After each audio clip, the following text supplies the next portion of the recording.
Yeah, welcome participants for the this particular workshop. This is the workshop webinar series by ISPRS Working Group ISPRS Technical 3 Working Group 7 on remote sensing for the hydrosphere and the cryosphere. So this is the last webinar of this series, and today we have Dr. Christian Massari.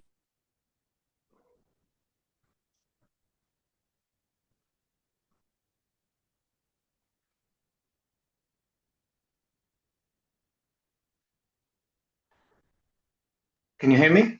Focusing on topics that span from water resources management, flood forecasting, drought monitoring, using land surface models and remote sensing data. He has developed works in these areas. Those have produced more than 80 research publication and other contributions.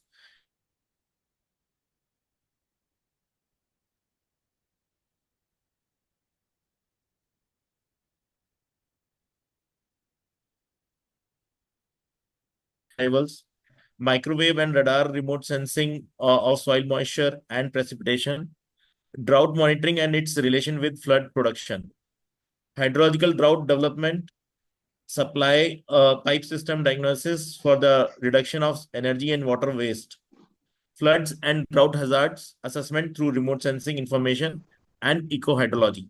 Today, Dr. Massari is going to talk on the topic remote sensing for water management and drought. So he will mainly focus on irrigation water management and the droughts. So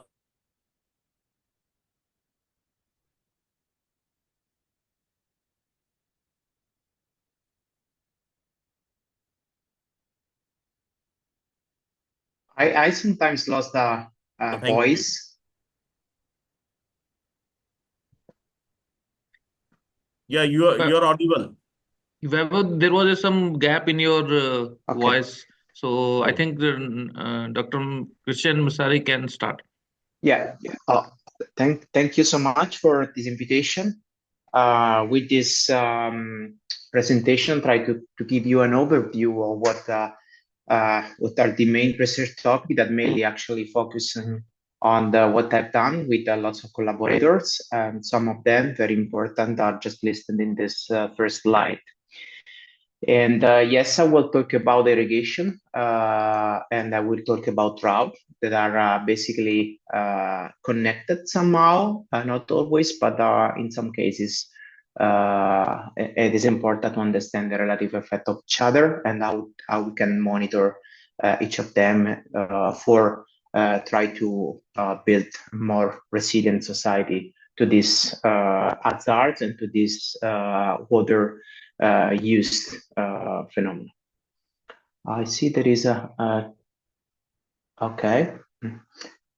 So let me switch. Okay, let me start with this slide that summarizes the effect of droughts on our planet. Basically, is one of the least frequent hazards, but actually it determines lots of damages, impacts on our society.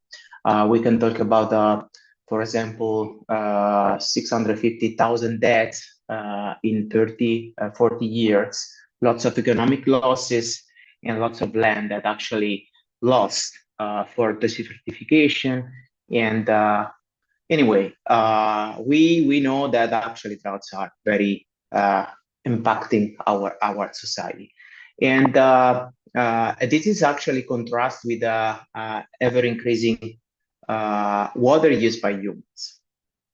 This is, for example, is the map showing the increase of droughts in the last 30 years in the world that peaks in October 2022. It was a pretty worse year, the 2022, and we will see together later on what happened, for example, in Northern Italy and in Europe.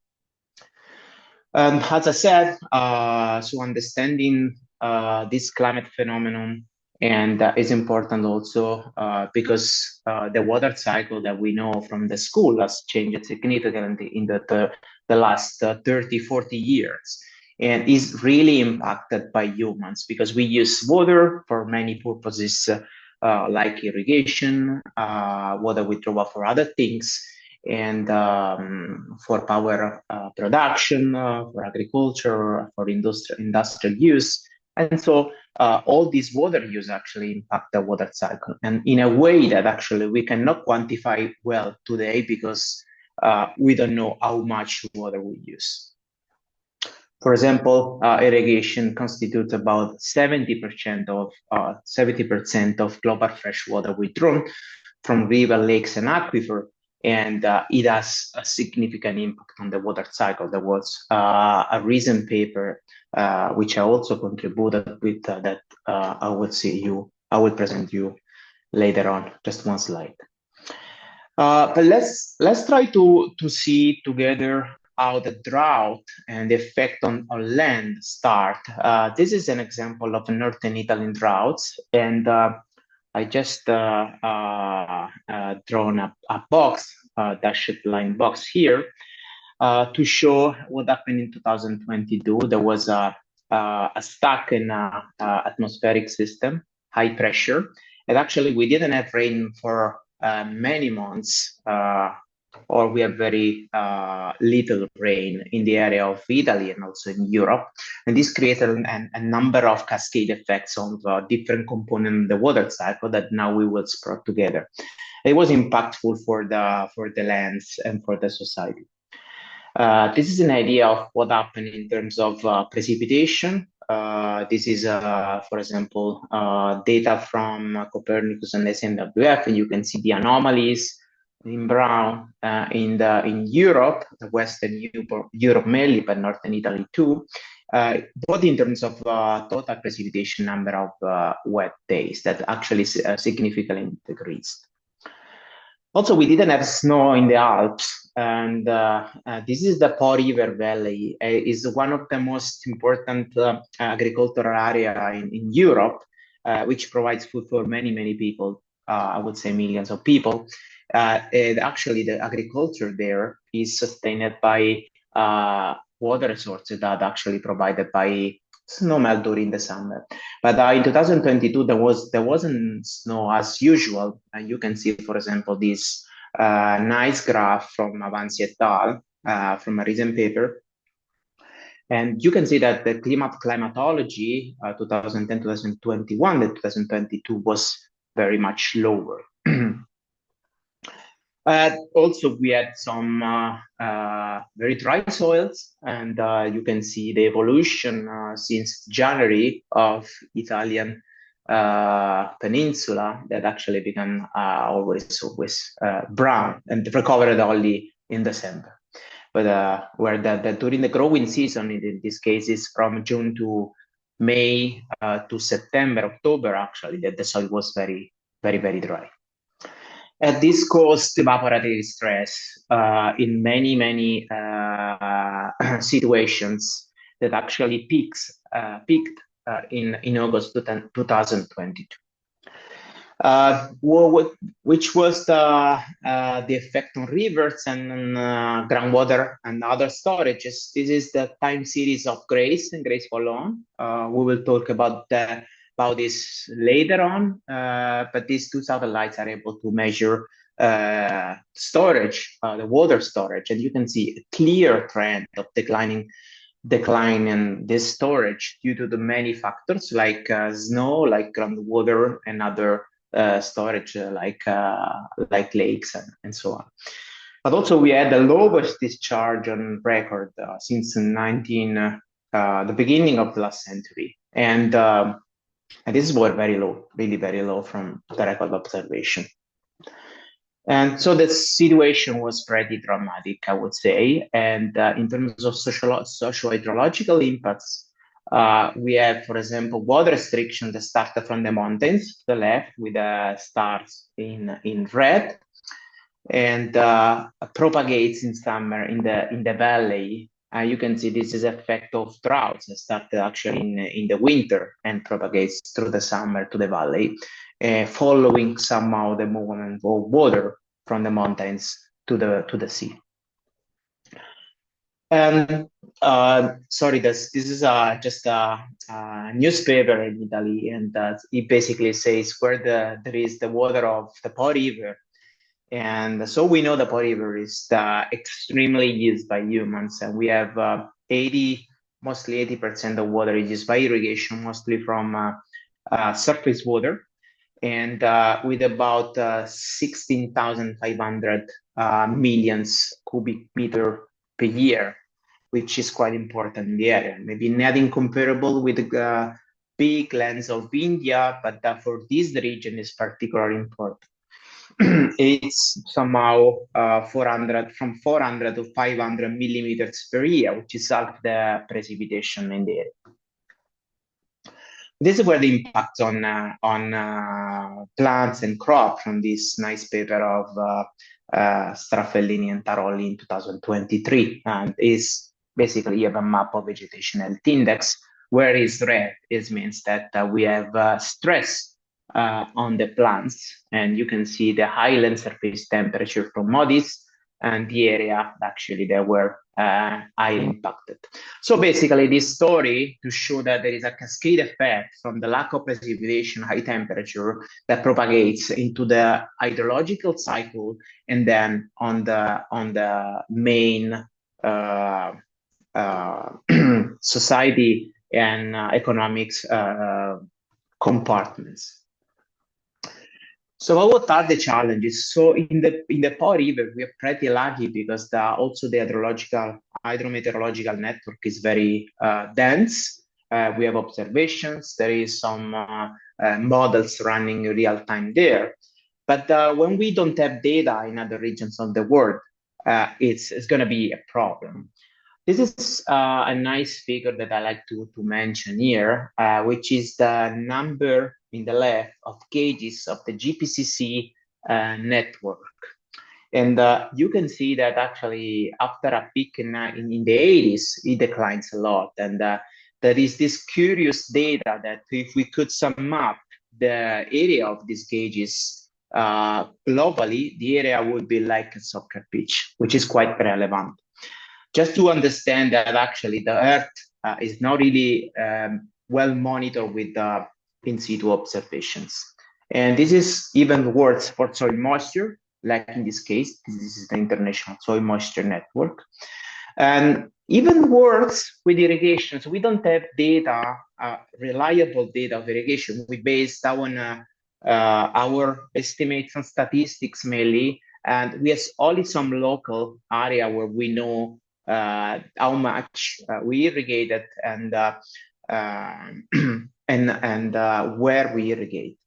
And so one of the questions is whether satellite data can help to solve these issues and help to monitor better the water cycle of water sources. Another thing that we can use model for irrigation, but you can see there is a lot of spread between different models. This is a recent paper that I was mentioning before, came out in 2023, probably or 24. Maybe there is also there's one my paper that actually highlights the problem of models. Basically, there is a lot of standard deviation, a lot of variability between these models with approximately 2,700 cubic kilometers per year of water with a standard deviation of 500 cubic kilometers. And yeah, so the situation, I mean, is not really clear overall. But fortunately, we had also lots of data that were launched from satellite, were launched by space agencies. And today, actually, the number of quantity of data boosted with, for example, the European Space Agency Sentinel-1, Sentinel-2 missions provided a lot of data, more or less 10,000 gigabytes per day, which sometimes we don't know even how to manage all this data. But they're useful, of course, in some situations that we can use it because they are very high resolute data. We can really go into details and try to understand what happens in many hot spots where we have these problems. For example, we have the satellite soil moisture since the 1980s. now, for example, latest data from SMAP, from SMOS, they're very useful, even though they are constant resolution. Then we have Sentinel-1, and the different combinations also of these products to provide high resolution data. Then we have opportunities from Cygnus satellite and so on. So the situation really improved. So we have to know how to exploit best this data. This, for example, an image of Sentinel-1, which show the fields irrigated that light up when there is some water, and this is in Sardinia. In Sardinia, is an isle of Italy, and this is very useful. I mean, if we could exploit this information, that would be important to understand how much and where irrigation is taking place. This is for example, another data we have, satellite precipitation estimate, very useful to detect and monitor droughts, especially in data scarce regions like Africa. For example, the EUMETSAT, which is the operational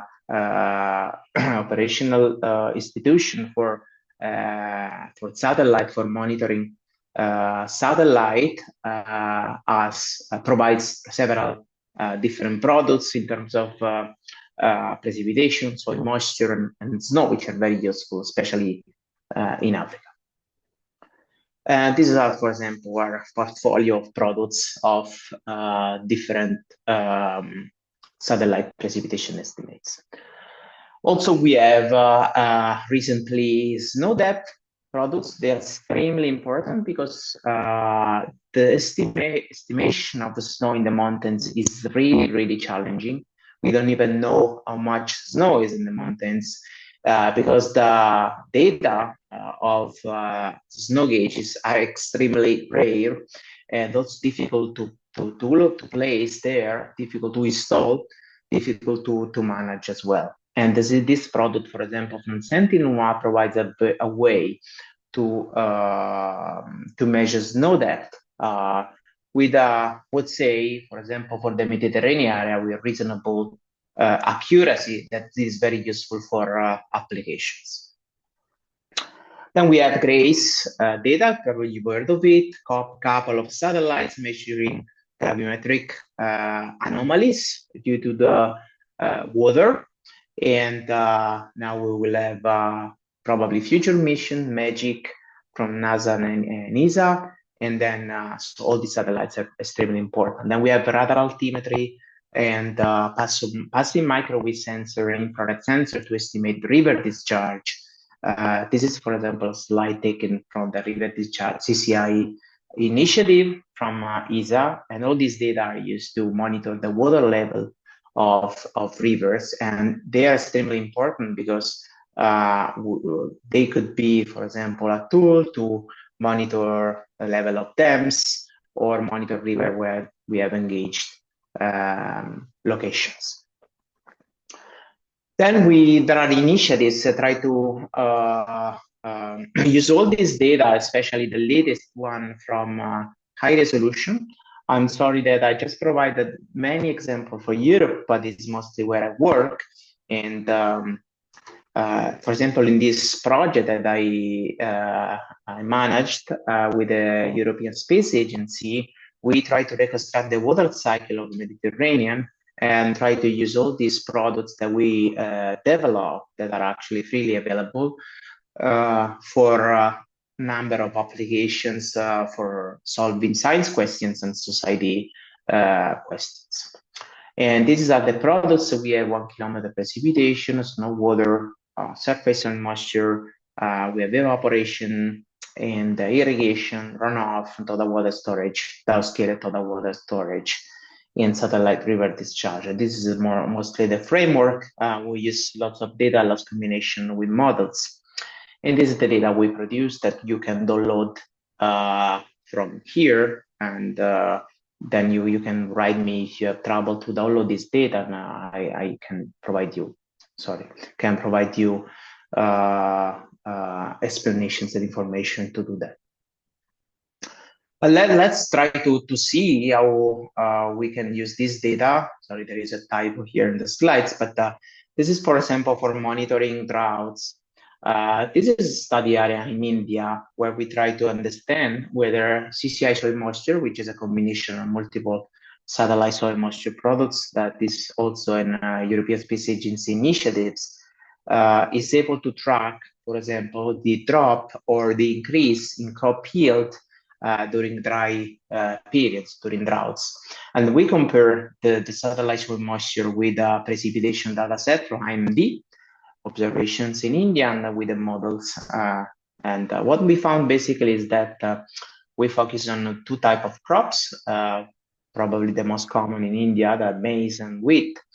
And maize is normally rain-fed in the area that we explore, which is Maharashtra and another state close by.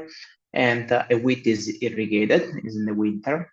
And what we see actually is that we actually plot the correlation of between the drought indexes built with CCI soil moisture, with MERA2 soil moisture, and SPI3 with precipitation.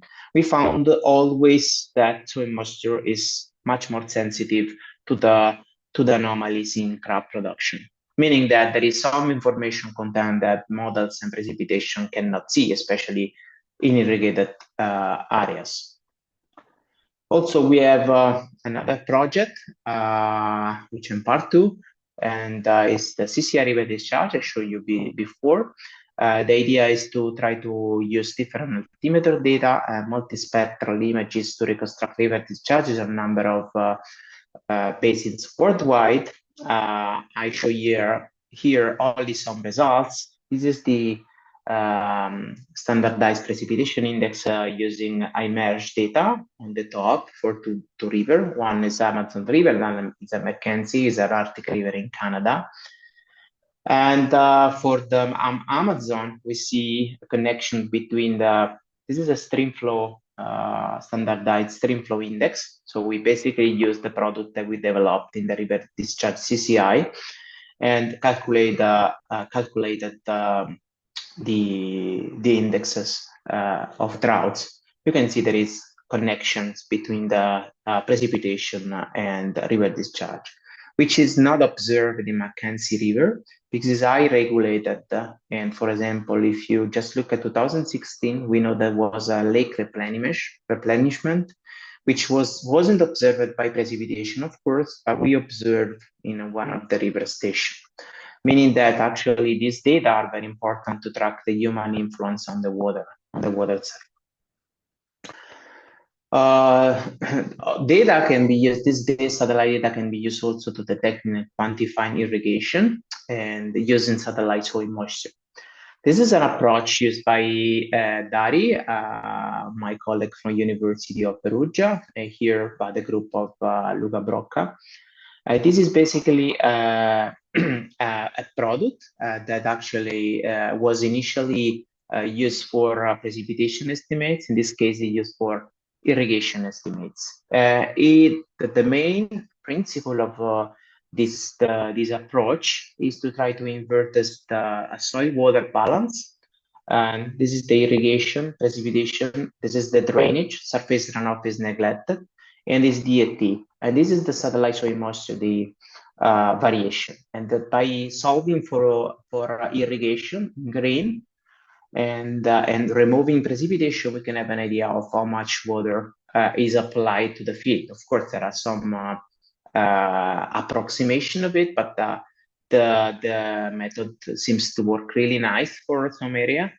And this is Australia, for example, and this is the northern Spain. We can track irrigation. In this case, that can be used in model or for other processes like water management. And this is, of course, applied for many regions, including the Mediterranean.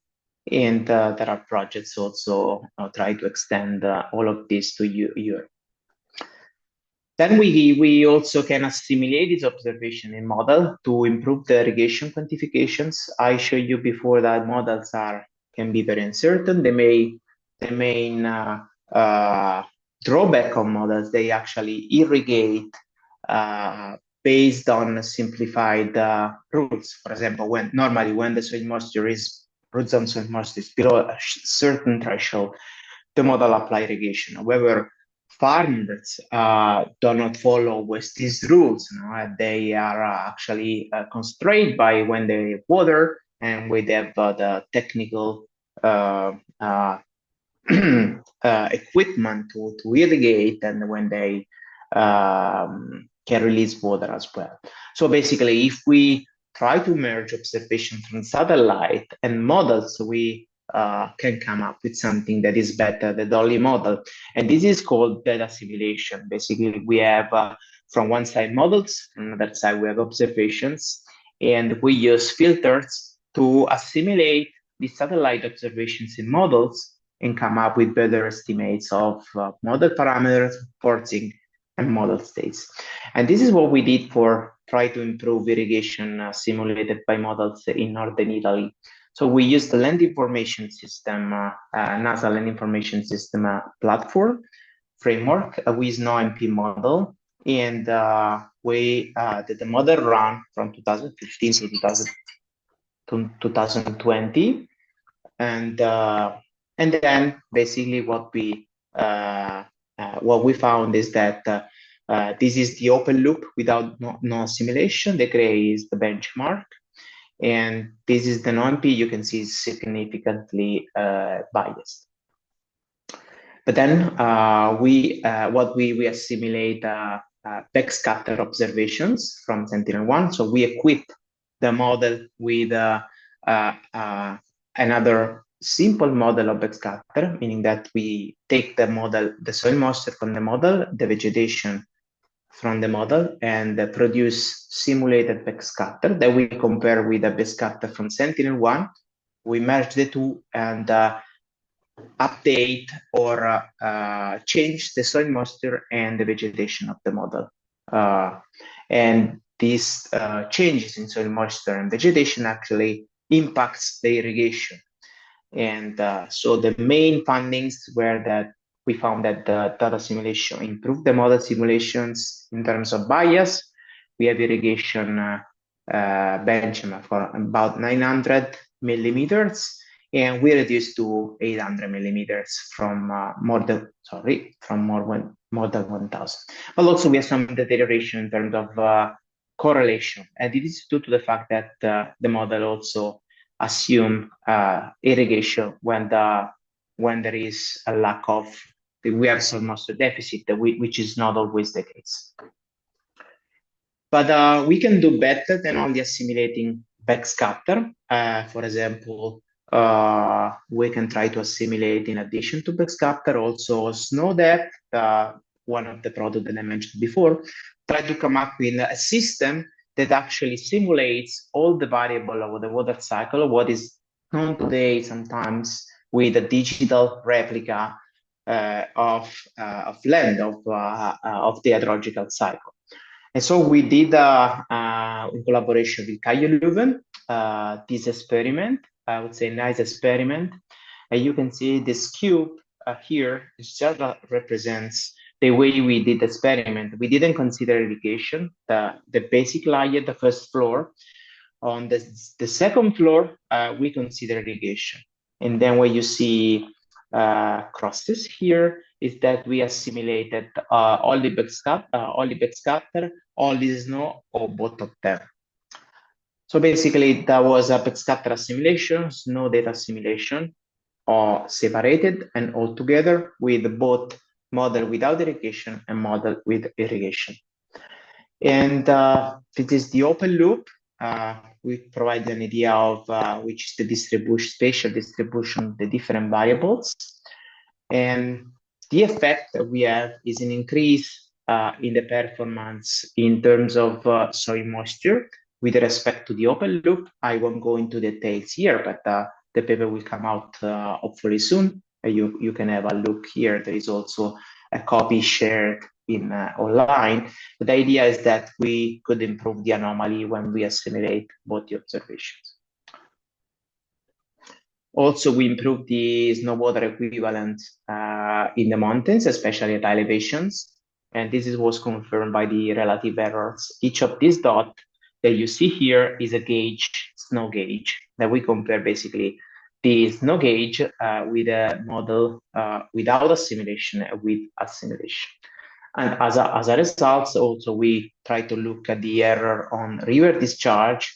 So each dot in this case is a river gauge station. And when it's blue, it means that we improved the simulation with respect to the no data simulation into the model. In some cases, the error were small, in other better. Of course, the system is very complex and it's not straightforward to obtain best solution. But I think step by step, I think we'll come up with something in the future that will work when we understand all the system in a thoughtful way. And this is how the variable changes with the backscatter on top left. We have soil moisture, and we have snow, and we have irrigation into the river. So a system able to describe different components on the water cycle in a digital way. This is what we call digital replica. And then, but we didn't consider groundwater in this case, because groundwater is very complex and to understand. And in this other study, sorry, I just focus on this area because in the last 5 years, actually, we put a lot of effort in this area, and I think the results are very nice. Could be they are scalable everywhere. And in this particular case study, we wanted to understand the destiny of groundwater in this area, because even though the area is mostly irrigated with surface water, it's not guaranteed that surface water will be available in the future because of the drops of snow water equivalent in the Alps. And so we were interested in what happened in the subsurface. And so we wanted to understand the impact on wetting and drying on groundwater resources, and what was the driving groundwater storage trends across the pop plane. And we use GRACE and GRACE follow-on satellites. Even though they are very big, we accompanied this data set with more than 1,000 in situ observation wells that actually they required lots of work to homogenize and put them together. And we use the classic approach of removing from glaze signal. This is gray signal from snow, from soil moisture, and from lakes. And then the remaining signal is basically groundwater. And you can see the process here. This is the total water storage. This is the other storage. This is the signal of groundwater that we have. And this is the long-time scale signal obtained using frequency analysis. Basically, we removed the short-term component of the signal, and we focused on the long-term ones that actually are obtained using wavelet analysis. I don't know you are familiar with it. Basically, this is the approach, and then I can provide much more details if you like. What we found is that the trend in groundwater was divided in 3 main parts. The first was the decline in groundwater. Then we have a stable or recharge period, I would say, plus 3.9 kilometer cubic per year. And another one is the drop since 2022, where we have a big drought that I showed you before. And we have a similar situation that was tracked by wells. And this is actually an extremely important validation exercise for GRACE that actually confirms its reliability. And here, I think this is the most interesting part of this talk, this part, sorry, is that you can see the GRACE groundwater reconstructed. And then behind with the bars, you have high plain precipitation and low plain precipitation, meaning that basically we focus on the mountainous part of the valley. And then we have the data of the wells And also we have the peak snow water equivalent in the Alps. What we found is basically that these fluctuations groundwater are mostly driven by snow rather than precipitation, with a Spearman correlation almost 0.82, and with respect to, especially in the low plains, with respect to precipitation. And so what basically now we have explored also the effect of irrigation groundwater discharge. We have submitted this paper that is under review in Nature Water Journal.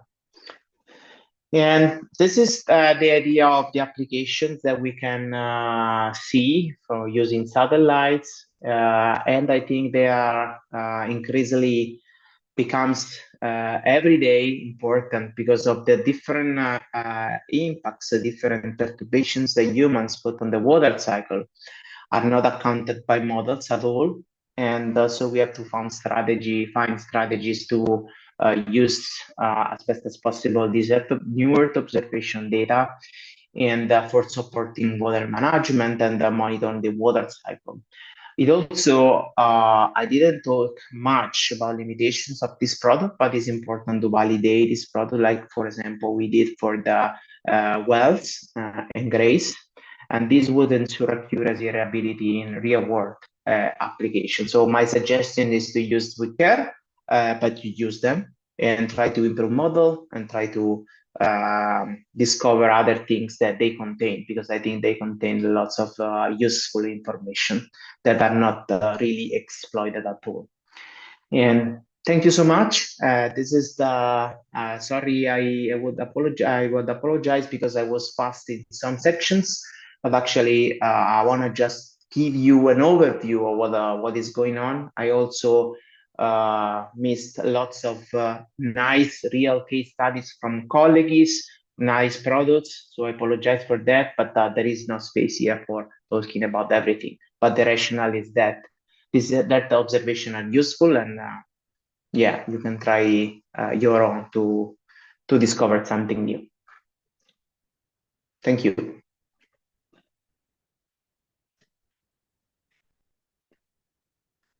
Thank you, Dr. Christian. Any questions from the participants? They can write in the chat box.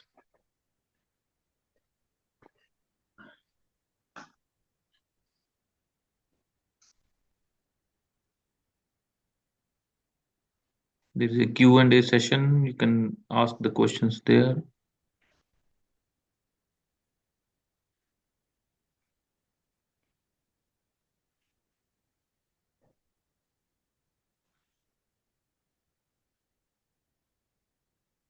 I hope I was within the times foreseen. And yes. And of course, for everyone in the chat, if they want to reach me by mail and they have questions, you can send me questions, okay? And I'm happy to help.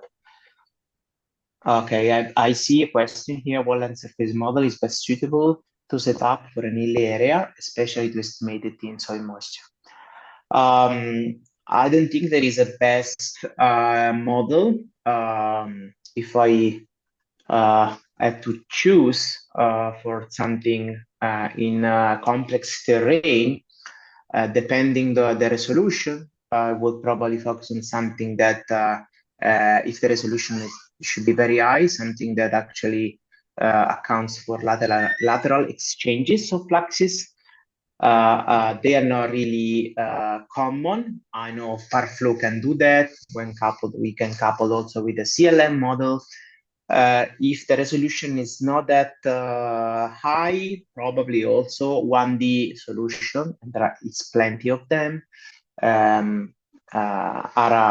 are okay. My suggestion is to use models that have a coupling with the carbon cycle, and many of the NoMP can do that. There are some parameterization that allow us to couple with the carbon cycle, because the ET is very connected with so we know is connected with the photosynthetic activities of plants, and this also impacts soil moisture.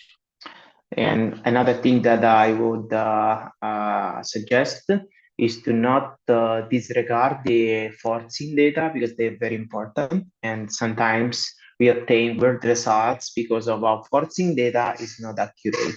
So in this case, for example, satellite can provide a way, satellite in situ observations to intercompare, for example, reanalysis with satellite with in situ stations. Try to understand, for example, if the guilty of any wrong simulation is precipitation or is temperature or is radiation or other things. I hope I answered the question.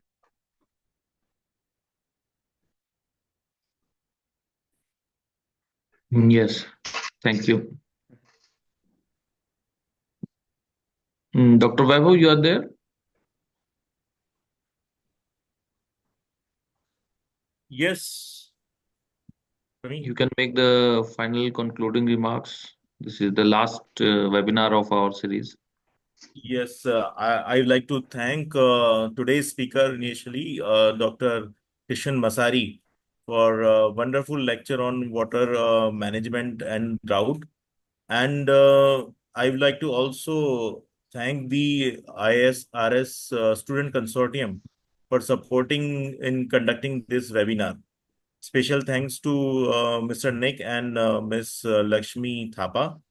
Along with it, I like to extend my thanks to ISRS, which is the organizer of this webinar. And I extend my thanks to ISPRS for giving us this opportunity to conduct this webinar under the Technical Commission 3, Working Group 7. So thank you all for joining this.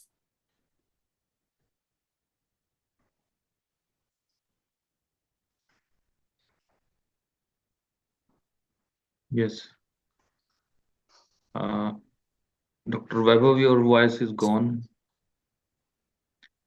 Okay, no issue. So from my behalf also, I thank Dr. Laurent from our chair, President of Technical Commission 3 of ISPRS, who has given us the approval, and also our President of Indian Society of Remote Sensing for giving us permission to join hands with ISPRS for conduction of this webinar series. And it has been very successful, and most of the videos, including this today's recording, will be hosted in the ISPRS Student Consortium YouTube channel. And if those who are not able to join today, they can join and see these archived videos for gaining the knowledge and seeing the progress in this field, especially the hydrosphere and cryosphere.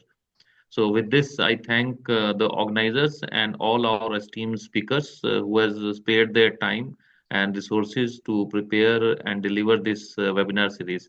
And we hope we meet in future in person and also work together in this field for a joint publications for further improving this knowledge database. So thank you all. Thank you. Thank you.